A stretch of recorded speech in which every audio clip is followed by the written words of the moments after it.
مہر کے بارے میں چند باتیں سمجھ لیں۔ بوقت نکاح خاوند اپنی بیوی کو جو کچھ دیتا ہے مال کی شکل میں، نقد کی شکل میں، اسے مہر کہا جاتا ہے۔ مہر نکاح کے لیے شرط ہے، نکاح میں مہر کا مذکور ہونا یہ مشروط ہے۔ البتہ اگر کسی نکاح میں مہر کا ذکر نہ ہو تو نکاح تو ہو جاتا ہے، لیکن چونکہ وہ شرط نہیں پائی گئی تو اس نکاح میں کمزوری ہوتی ہے اور بعد میں پھر مہر کی تعیین ہوتی ہے، پھر مہر بہرحال دینا پڑے گا، چاہے نکاح میں ذکر ہو یا یعنی پہلے سے طے ہو یا پہلے سے طے نہ ہو۔ اور مہر کی دو قسمیں ہوتی ہیں، ایک مہر وہ ہے جو معجل ہوتا ہے، جو فوری طور پر واجب الادا ہوتا ہے، اور ایک مہر وہ ہوتا ہے جس میں تعجیل یعنی ادھار ہوتا ہے، جس کو مہر معجل کہتے ہیں۔ تو معجل اس مہر کو کہتے ہیں جو فوری طور پر دیا جاتا ہے، اور معجل اس مہر کو کہا جاتا ہے جس میں تعجیل مدت ہوتی ہے۔ بعض اوقات انسان سارے کا سارا مہر معجل کر دیتا ہے، ایٹ دا سپاٹ دیتا ہے جگہ پر ہی، اور کبھی سارے کا سارا معجل ہوتا ہے کہ وقت لے لیتا ہے، اور کبھی ایسا ہوتا ہے کہ کچھ تو موقع پہ دے دیا اور کچھ کے بارے میں کہا کہ یہ بعد میں دیں گے۔ تو ساری شکلیں جائز ہیں، معجل سارے کا سارا ہو، معجل سارے کا سارا ہو، یا کچھ معجل ہو اور کچھ معجل ہو، جو بھی صورت انسان کے اس کو مناسب لگے وہ اختیار کر سکتا ہے، لیکن بہرحال مہر دینا چاہیے۔ اور مہر کتنا ہوتا ہے یہ سمجھ لیجئے کہ مہر کی مقدار کتنی ہے۔ کم از کم مقدار امام ابو حنیفہ کے ہاں مہر کی 10 درہم ہے۔ اس زمانے میں درہم کا رواج تھا، درہم چاندی کا ہوا کرتا تھا، تو آپ یوں سمجھ لیجئے کہ 2.5 تولے چاندی یہ مہر کی کم از کم مقدار ہے۔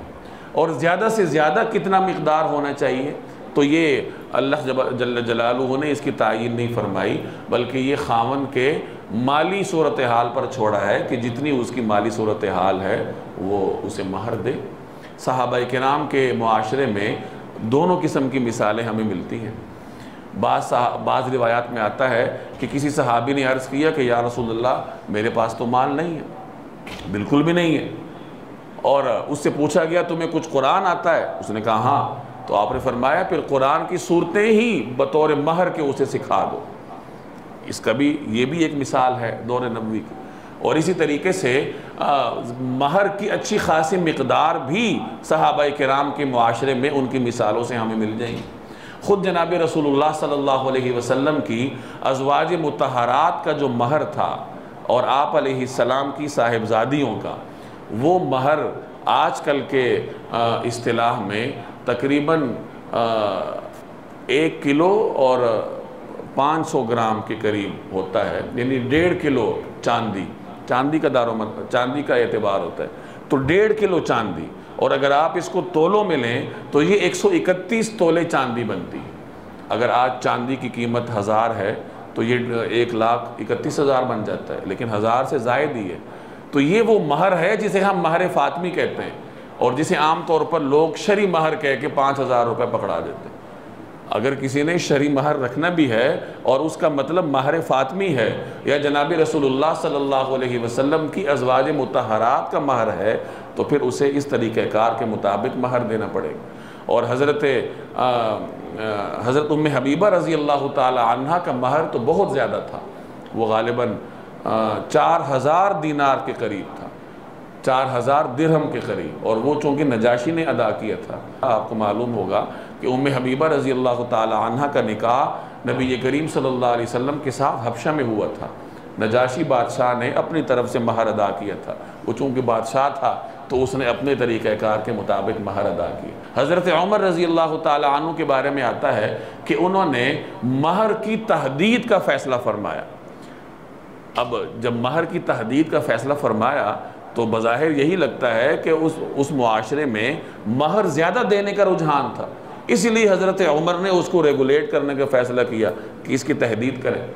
ابھی وہ اس فیصلے پر سوچ رہے تھے، ایک مرتبہ کہیں جا رہے تھے، ایک بزرگ خاتون، انہوں نے ان کو روکا راستے میں اور کہا کہ عمر میں نے سنا ہے کہ تم مہر کو محدود کرنے کے بارے میں سوچ رہے ہو۔ حضرت عمر نے کہا ہاں، تو ان بزرگ صحابیہ نے فرمایا کہ تم کیسے محدود کر سکتے ہو، جبکہ اللہ نے قرآن کریم میں مہر کے لیے قنطار کا لفظ استعمال فرمایا۔ قنطار خزانے کو کہتے ہیں۔ وَآتَيْتُمْ إِحْدَاهُنَّ قِنطَارًا، کہ اگر تم میں سے کسی نے اپنی بیوی کو خزانہ دے رکھا ہو فلا تأخذوا منہن شیئا، تو ان میں سے کچھ فلا تأخذوا منہ شیئا، تو اس میں سے کچھ واپس مت لو۔ تو اس خاتون نے کہا اللہ نے تو خزانے کا لفظ ذکر کیا ہے، خزانہ لامحدود ہوتا ہے، آپ کیسے محدود کر سکتے ہیں؟ تو اس کا مطلب یہ ہوا کہ صحابہ کے معاشرے میں مہر کم کا بھی رجحان تھا کہ جو صحابہ کرام غریب تھے، جس طرح میں نے آپ کو مثال دی، اور زیادہ مہر دینے کا بھی رجحان تھا جو صحابہ کرام صاحب حیثیت تھے، اپنی حیثیت کے مطابق مہر دیا کرتے تھے۔ خود جناب رسول اللہ صلی اللہ علیہ وسلم کی ازواج اور آپ علیہ السلام کی بنات طاہرات کا جو مہر تھا وہ موجودہ پیمانوں کے مطابق 131 تولے چاندی کے لگ بھگ بنتا ہے۔ یہ ہے مہر کی شرعی حیثیت اور کتنا دینا چاہیے۔ تو گویا ہر آدمی اپنے صورتحال کو دیکھے۔ اگر ایک آدمی لاکھوں کماتا ہے اور وہ مہر میں چند ہزار دیتا ہے تو یہ اس کے لیے شرم کا مقام۔ ایک آدمی لاکھوں کماتا ہے تو اس کا مہر بھی اسی حساب سے ہو۔ ایک آدمی کروڑوں اور اربوں کماتا ہے تو وہ مہر بھی اسی حساب سے ادا کرے۔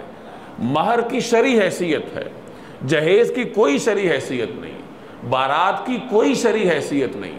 جن چیزوں کی شرعی حیثیت نہیں ہے ان پر تو مسلمان لاکھوں روپے لوٹاتا ہے، لاکھوں روپے آتش بازی پہ لگا دیتا ہے، بارات کی گاڑیوں کی تزئین و آرائش پر پیسے لگاتا ہے، اور جب مہر کی بات آتی ہے تو پھر 5000 روپے۔ بارات پر آپ نہ خرچ کریں، جہیز پر نہ خرچ کریں، لیکن مہر جو اس بچی کا حق ہے وہ اس لڑکے کی حیثیت کے مطابق ہونا چاہیے۔ یہ لڑکوں کے لیے بھی شرم کا مقام ہے کہ وہ اچھے خاصے گھر سے تعلق رکھتا ہے اور 5000 روپے وہ مہر میں دیتا ہے۔ 5000